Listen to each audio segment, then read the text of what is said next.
탑3 종목 알아보는 시간 이어가겠습니다. 자, 그동안 시장을 주도했던 삼성전자, SK하이닉스 쉬어가고요. 2차 전지 급락하고 제약바이오까지 조정을 받는 상황에서 오늘은 철저히 개별 종목 장세가 나오고 있죠. 하지만 이런 조정이 매수 기회가 될 수 있습니다. 조정장에서 매수할 만한 기회 종목을 탑3로 준비해봤는데요. 두 분과 함께 알아볼게요. IS의 김태성 본부장, 다울투자증권 이성웅 차장 함께합니다. 어서 오십시오. 네, 안녕하세요. 네, 반갑습니다.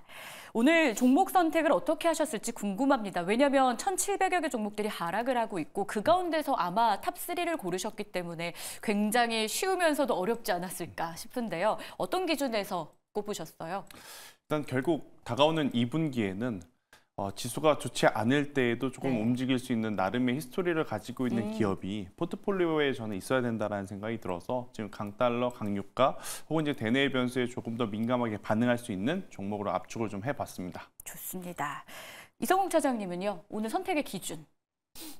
우선 그 전에 잘 갔던 종목들이 지금 최근에 시장에서 차익 실현에 좀 많이 노출돼 있는데 결국은 이런 지금 시장 같은 경우가 어떤 매크로 지표나 여러 가지 변수가 뭐 변한 건 아니라고 생각이 되고 있거든요.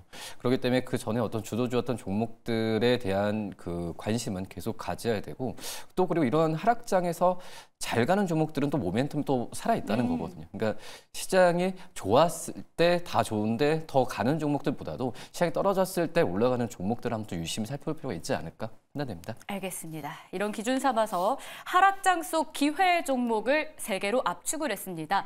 두 분이 각각 3개씩 총 6개가 공개될 텐데요. 만나보시죠. 먼저 3위 기업입니다. 김태성 본부장의 선택은 딥노이드고요. 차장님은 CJ제일제당을 골라주셨는데 자, 업종 자체가 극명히 좀 갈리는 업종이죠. 김태성 본부장의 딥노이드 한 줄 평부터 보겠습니다. 뉴스가 나오는 곳에 집중하자라고 주셨는데 대통령 경호처에서 AI 기반 경호 관련 시연이 있었다고 합니다. 국책사업과 함께 수주기 대감으로 연결될 가능성도 있다던데 주가의 상승 여력까지 있는 겁니까? 사실 그것 때문에 오늘 상대적으로 올랐다라고 보긴 좀 어렵고요. 네. 이제 인성정보라든지 비트컴퓨터처럼 비대면 의료에 관련한 이슈가 지금 이 딥노이드라고 하는 기업의 주가를 좀 올려주고 있는 상황이다라고 좀 보시면 될 것 같습니다. 사실 오늘 일본 기준으로 4% 올랐지만 딥노이드 이제 최근에 이 주가의 어떤 방향성을 보면 계속해서 이제 횡보 장세를 좀 보였거든요. 그러니까 횡보를 하고 있다라는 것은 즉 뉴스를 기다리고 있거나 혹은 이제 숫자를 기다리고 있음을 이제 표시를 할 수 있다라고 생각을 하는데 일단 딥노이드 같은 경우에는 지금 비대면 의료라고 하는 혹은 AI 어떤 의료라고 하는 굉장히 강한 테마가 또 붙어줄 수 있는 상황이기 때문에 지수가 안 좋을 땐 결국 뉴스 플레이를 좀 전환하셔야 되지 않을까라는 생각이 들어요. 하지만 그 안에서 너무 테마적으로 움직이는 기업들 같은 경우에는 우리가 소위 물렸을 때 대응할 수 있는 방법이 제한적이거든요. 하지만 이제 딥노이드 같은 경우에는 일단 이 딥뷰노를 통해서 굉장히 좋은 또 매출을 낼 수 있는 그러한 기반을 다졌기 때문에 저는 AI 플러스 의료 쪽에서 보신다라고 하면 이 딥노이드가 현재의 구간 저는 굉장히 지금 적절하다라고 좀 생각이 들어서요. 지수가 빠질 때 이런 중소형주들의 조정의 폭이 크지 않고 오히려 올라가고 있다는 것은 그만큼 강하다라고 저는 이야기 드릴 수 있을 것 같아서 딥노이드 쪽도 한번 관심 있게 보자라는 의견 들어보도록 하겠습니다. 비대면 의료라는 모멘텀을 주목하자. 지금 자리에서도 분명 매수 기회가 있다. 딥노이드였고요. 이어서 또 다른 3위 기업이었죠. CJ제일제당의 매력은 무엇인지 열어보겠습니다. 내수식품 매출 증가가 예상된다라고 주셨는데요. 뭐 대표적으로 비비고 고메 등이 떠오릅니다. 다만 주가의 하락세가 기간이 길었어요. 올해는 좀 다르다고 보십니까? 그렇죠. 근데 이제 뭐 CJ제일제당의 이제 1분기 때 영업이익도 지금 3,500억 정도 평가를 받고 있거든요. 작년 대비해서 38% 이상 지금 40% 가까운 성장성 예상이 되는데 오히려 CJ 대한통운을 제외하면은 영업이익은 지금 50% 이상의 높은 성장성을 좀 평가받는데 오히려 지금 시장 같은 경우가 이런 그 음식료 또 이제 내수 같은 유통 쪽에서의 종목들에 대한 보다도 이제 반도체 AI 쪽으로 가고 있기 때문에 이제는 좀 순환매 관점에서 들어온다는 것보다도 그런 부분을 대비한다면은 저는 이제 음식료 업종을 좀 관심 있게 봐도 괜찮지 않을까. 그 안에서도 뭐 CJ제일제당 같은 경우에는 혹시 말씀하셨듯이 어떤 이제 비비고나 뭐 고메 이런 같은 전략 브랜드 중심으로 항상 이제 꾸준하게 실적을 유지해 왔었거든요. 그리고 그 전에 항상 이 CJ제일제당의 주가에 대한 변동성을 자극했던 게 바로 이제 바이오 쪽이라고 볼 수 있겠는데 지금 이제 대형 아미노산 쪽에서의 이 판가에 대한 인상이나 이런 부분에 있어서 이 바이오 쪽도 올해 1분기가 작년 1분기 대비해서도 30% 높은 어떤 성장성을 보일 것으로 판단되고 있어서 지금 CJ제일제당이 어떤 이런 시장이 좀 어지러운 가운데서도 가고 있는 이유가 바로 이런 부분을 좀 주목을 해야 되지 않을까라고 판단되고 있고요. 그리고 뭐 물가 상승률이 둔화된다고 하더라도 제가 봤을 때는 식료품이나 이런 부분은 가격을 쉽게 다운되기가 힘들 것 같거든요. 뭐 그렇게 되기 때문에 CJ제일제당의 이 마진 부분은 계속 좋아지지 않을까라고 판단됩니다. 순환매 관점에서의 음식육 섹터라고 보셨다는 거죠? 네, 그 안에서도 이제 순환매 섹터 들어온다고 하더라도 그 안에서 가장 큰 대형주를 봐야 되는 게 맞지 않을까 생각됩니다. 실적이 또 포인트가 되는 CJ제일제당, 그리고 또 하나가 바이오 쪽 사업 기대감도 생기는 기업이었습니다. 조정장 안에서 매수 기회가 될 수 있는 기회의 종목 보고 있습니다. 3위 기업 만나봤고요. 자, 이어서는 2위로 어떤 기업을 선택했을지 열어보겠습니다. 김태성 본부장의 선택은 펩트론, 그리고 이성웅 차장의 선택은 현대로템입니다. 두 기업 모두 많은 시청자분들이 궁금해하실 만한 종목으로 가져오셨는데 펩트론부터 매력 열어볼게요. 시장 하락한다고 밥은 굶지 않는다라고 주셨는데 네. 잘 안 웃으시는 이성웅 차장님까지 웃으면서 가는 한 줄 평이었습니다. 근데 이게 뭘 먹는지가 중요하잖아요. 아무거나 먹으면 괜히 배만 부르고 기분이 나쁘거든요. 그런 의미일 수도 있고, 네. 일단 뭐 시장이 안 좋아도 저도 이제 먹는 걸 좋아하기 때문에 일단 비만 치료제를 굉장히 또 기대하는 예비 소비자의 네. 1순위로서 펩트론에 대한 기대감은 여전히 지금 살아 있다라고 좀 보시면 될 것 같아요. ABL 바이오와 이제 펩트론 두 기업이 남은 것 같습니다. 어떤 기준이냐면 작년부터 이제 보유한 기술은 많은데 기술 수출할 거다, 기술 이전할 거다 이야기가 많이 나왔던 기업들 중에 알테오젠, 레오켄바이오, 유한양액, 삼천단제약 같은 경우에는 기업별로 굉장히 좋은 뉴스들이 한 번씩 쏟아졌는데 이 두 기업 같은 경우에는 아직까지 다소 이제 좀 2% 부족한 상황.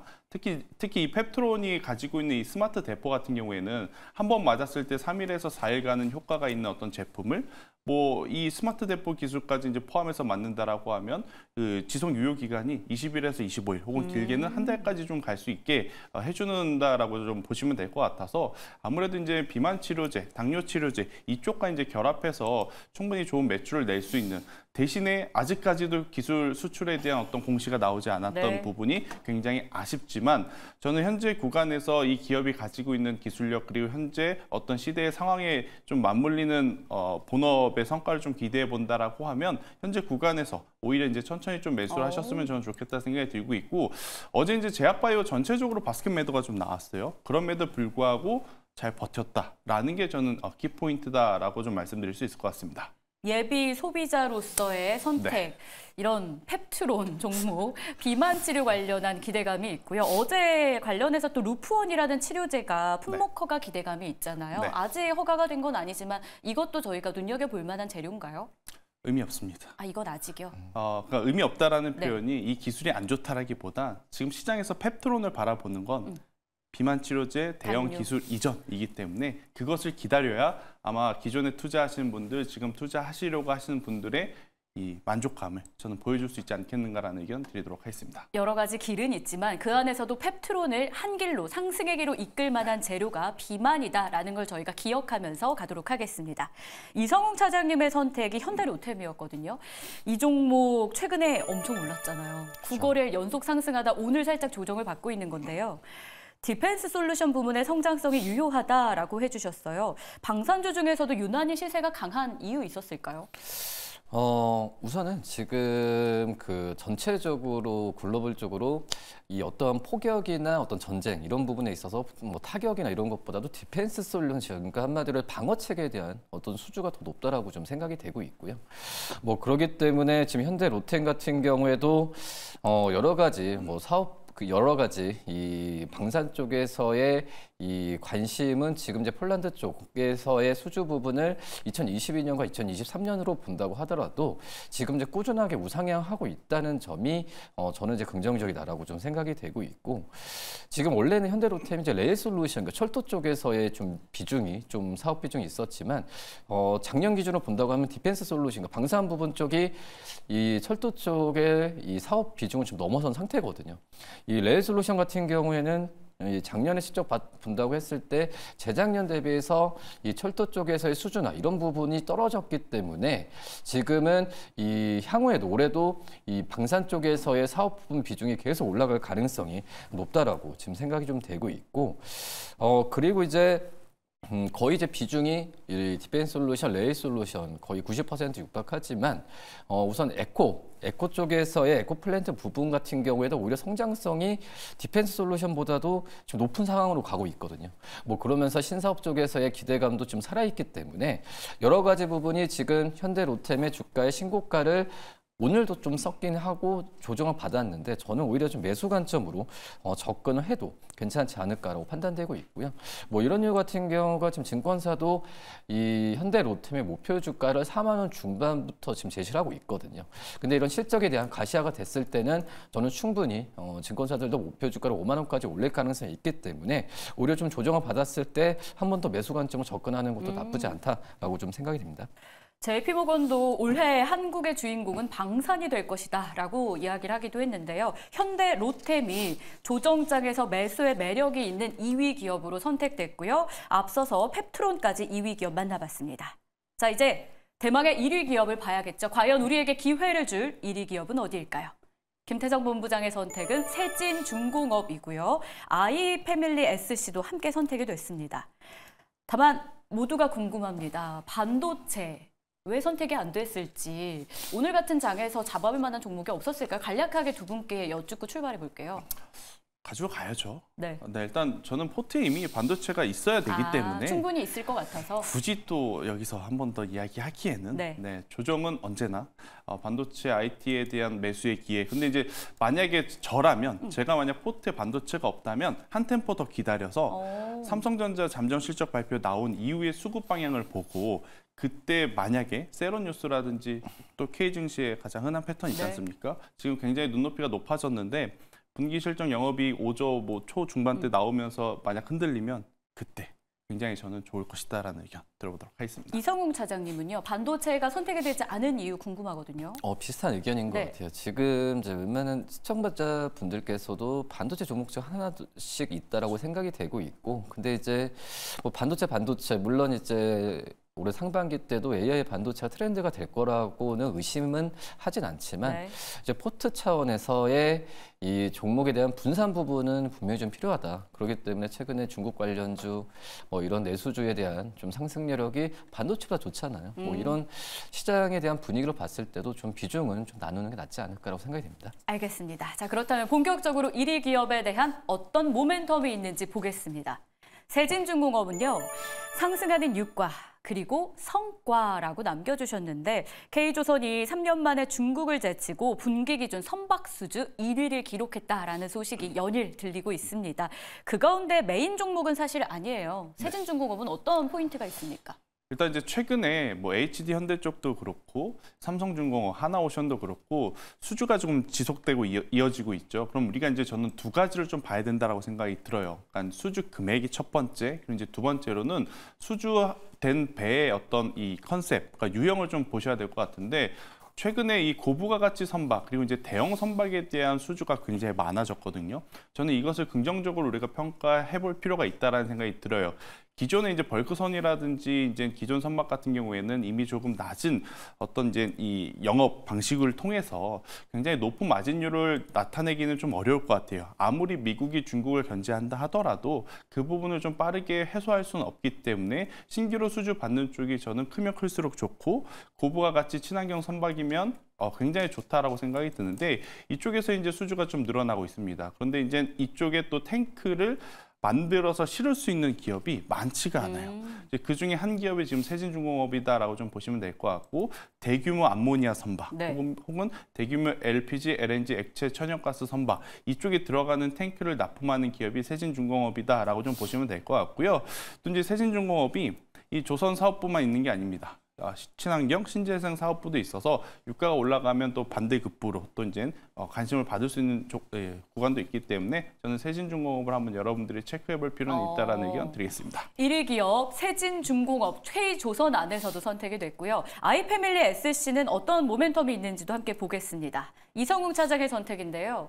1분기 실적을 꼽고 계시는데 다만 주가가 조정이라고 하기에는 연초부터 꾸준히 조금씩 올랐어요. 그렇죠. 지금 자리에서 매수해도 더 올라갈 가능성이 있다고 보십니까? 그렇죠. 지금 이제 화장품주들이 이번 주 초에 좀 상승세를 많이 보여줬던 이유가 다른 것보다도 이제 실적 대비해서 굉장히 좀 주가가 떨어졌기 때문에 저가 매수에 대한 그 부분이 좀 크다고 생각이 되고 있는데 아이패밀리 SC는 오히려 좀 실적에 대한 그 일봉 실적도 굉장히 평가가 나오면서 정직하게 좀 주가에 좀 반영이 잘 되고 있거든요. 뭐 그러기 때문에 우선 저는 이제 약간의 어떤 뭐 차익에 대한 우려라기보다도 지금 어제 그리고 오늘 주가 많이 올랐음에도 불구하고 조정을 안 받는 것 자체가 오히려 추가적인 상승률이 더 있다라고 지금 생각이 되고 있어서 물론 이제 화장품 업종 안에서 또 이제 나눠야겠죠, 섹터를. 저는 이제 어떤 중소형, 그 다음에 OEM, ODM, 그 다음에 그 밑이 이제 대형주들하고 생각이 되고 있는데 지금 아이패밀리 SC가 어떤 이제 중소형주, 특히 이제 색조 화장품 쪽에서의 어떤 실적이나 여러 가지 부분에 있어서도 가장 좋게 지금 보고 있는 현재 상황이라고 볼 수 있겠고 특히 이제 3월부터 이제 로맨이죠, 립글로스 이 신제품이 나온 먼저 공급이 되면서 올리브영에서 많이 팔리고 있거든요. 여성분들께서는 좀 잘 아실 거라 생각이 되고 있는데 근데 중요한 부분이 국내보다도 해외 쪽에서의 실적에 대한 성장성이 오히려 더 그 큰 폭의 상승세를 나타내주고 있거든요.